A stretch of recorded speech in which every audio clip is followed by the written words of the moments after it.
C'est vraiment un melting pot de plein de choses.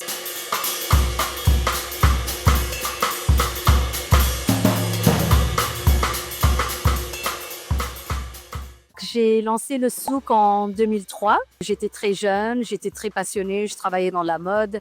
Je voyais qu'il y avait un manque dans le milieu où le public n'avait pas accès à ces designers qui m'entouraient, qui faisaient des choses magnifiques. Et c'était la même chose pour les designers. Ils n'avaient pas accès à cette clientèle qui cherchait des choses qui sont locales, qui sont faites à Montréal, au Québec, au Canada. J'ai vu une opportunité. C'était vraiment un projet personnel. Je faisais ça pour une fois. La plateforme a grandi avec le temps, organiquement, naturellement, avec une clientèle qui cherchait de plus en plus à connecter avec les designers, à essayer de voir comment ils peuvent avoir accès à des produits, avoir accès à des storytelling. Mais avec le temps, c'est devenu une plateforme autant pour une inspiration pour les passionnés du design, ou c'est une place aussi, une plateforme où autant les professionnels du milieu que le public viennent pour découvrir la nouveauté. Et pour nous, au souk, c'est le plus important, c'est la nouveauté, comment on continue à se rafraîchir, comment on continue d'être au courant de la nouveauté, donc avec des nouveaux designers, des nouveaux produits. C'est vraiment un melting pot de plein de choses. Pour la 20e édition, wow. Depuis quelques mois, on a beaucoup mis l'emphase sur le passé, parce qu'il faut jamais oublier son passé, il faut jamais oublier ses racines. Là où on a appris beaucoup de choses, qui fait qu'aujourd'hui, on est rendu à une 20e édition avec tellement d'expérience, tellement de designers qui sont passés par le souk, 800 designers et plus dans les 20 dernières années.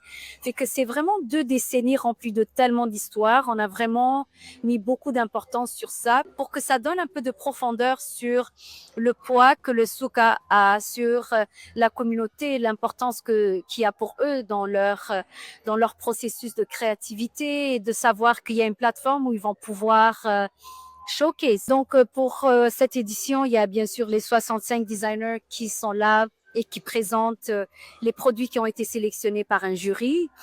Le processus de sélection est très tight. En plus des 65 designers, on a des espaces expérientiels où on met l'emphase sur, par exemple, l'espace alumni, l'emphase sur une vingtaine de designers qui ont eu des parcours qui sont vraiment très impressionnants, que ce soit des designers qui étaient la première édition aux 20 dernières éditions, ou même des designers qui sont là pour la première année au souk cette année. Après, on a une section qui est plus dédiée une collaboration qu'on fait avec Ensemble, avec plein de créateurs et de designers montréalais avec lesquels ils ont fait une super belle installation.